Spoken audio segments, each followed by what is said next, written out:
আসসালামু আলাইকুম, কেমন আছেন সবাই? আশা করি সবাই ভালো আছেন। আমিও খুব ভালো আছি। তো আজকে কাটাকাটি দিয়ে ভিডিও শুরু করতেছি। প্রথমে পেঁয়াজটি ছিলে সবচেয়ে কষ্টের কাম হয়েছে এই পেঁয়াজ কাটা, সিলা, বাছাই।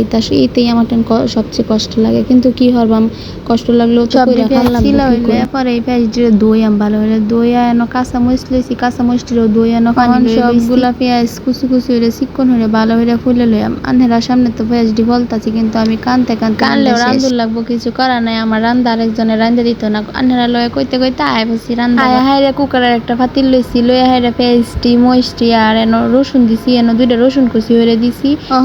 যা যা লাগে সব দেম দিয়ে দিছি। 1 চামচ লবণ দিয়ে দিছি, 1 চামচ মরিচের গুঁড়া, হলুদের গুঁড়া, জিরার গুঁড়া, হজের গুঁড়া দিছি, আদা বাটা আর একটু জিরার বাটাও দিছি, খাল আর এলাচি গুঁড়া দিছি। দেহার একটু সয়াবিন তেল দিয়ে ভালো হইরে হাত দিয়ে মাহায় আকারে বয়া দিছি কুকারের মধ্যে। আমি প্রায় সময় কুকার ওই রান্না করে এনো তেলাপে মাছটারে বয়সি দয়ে টয়ে বয়া আর একটু হলুদ দিয়ে মরিচে সিদ্ধ দিয়ে বাচ্চা ওকে দিয়ে দিছি কুকারের ভিতর দিয়ে আরেকটু লাড়াচাড়া দিয়ে হেনি আর ভিডিও করতাম মনে নাই। প্রথম ভিডিও হইরি তো অনেক কিছুই ভুলে যায়। পরে দেয় নয় দি বোনা হয়ে গেছে। ওখানে একটা প্লেটও আজাইলতাছি, পুরাটা এই প্লেটের মধ্যে আজায় থয়ে দেম। দেখুন বোনাটা কত সুন্দর হয়েছে। এটা ভাত দেখাইলেও কিন্তু অনেক ভালো লাগবে। এই যে দেখুন আমার বোনা কত ইয়াম্মি ইয়াম্মি হয়েছে। এখন যে কুকারে এই বোনা করছি এই কুকারে এখন আমি কায়দা করে লাইম। ওখানে এনার মধ্যে দিয়ে দিছি একটু পানি, একটু লবণ, একটু হলুদের গুঁড়া দিয়া ভালো হয়ে দিয়া কাটি দিয়ে একটু লাড়াচাড়া দিয়ে দিতেছি।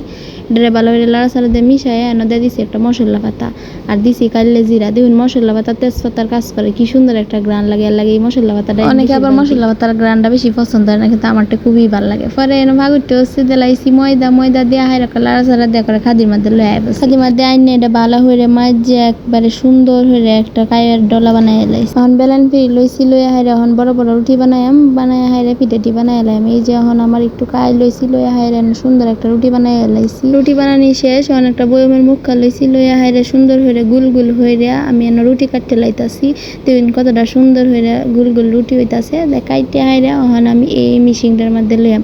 এই মিশিংটার মধ্যে পিঠা বানাইলে এত সুন্দর যে ভালো লাগে, মন চাচ্ছে সারাটা দিনে। একটা রুটি লইছি, লইয়া হাইরে পরিমাণ মতো বোনা দিছি, দেয়া হাইরে চাপ দেওয়া সুন্দর পিঠা হয়ে গেছে। দেখুন কতটা সুন্দর হয়েছে, দেখছেন কি সুন্দর। সেম ভাবে আরেকটা রুটি লইছি, লইয়া হাইরে আরেকটু বোনা লইছি, লইয়া হাইরে বেসায় চাপ দিয়ে আরেকটা পিঠা বানাই লাইছি। দেখুন সবগুলা পিঠা এখন কত সুন্দর হয়েছে। পিঠাটি দেখতে কত সুন্দর দেওয়া যাইতেছে। এখন তেল গরম হইয়া এখন একবার পিঠাটি ডাইলে দিছি, ডাইলে দিয়ে হাইরে সুন্দর হয়ে উল্টায় পাল্টায় ভালো হয়ে বাজে লাইছি, লাল লাল হয়ে বাজম। এই আডার পিঠাটি গরম গরম খাইলে অনেক মজা লাগে। অতটা ভালো লাগে না, কিন্তু গরম গরম মশমশা পিঠাটি খাইলে সেই স্বাদ লাগে। একবারে মিষ্টি, হালকা মিষ্টি মিষ্টি লাগে না। আমি একবারে লাল লাল হয়ে বাজে প্লেটের মধ্যে থয়ে রাখছি, কি সুন্দর লাগতেছে। আবার বাজে থয়ে রাখছি, মাশাআল্লাহ কত সুন্দর লাগছে। ও সেই স্বাদ।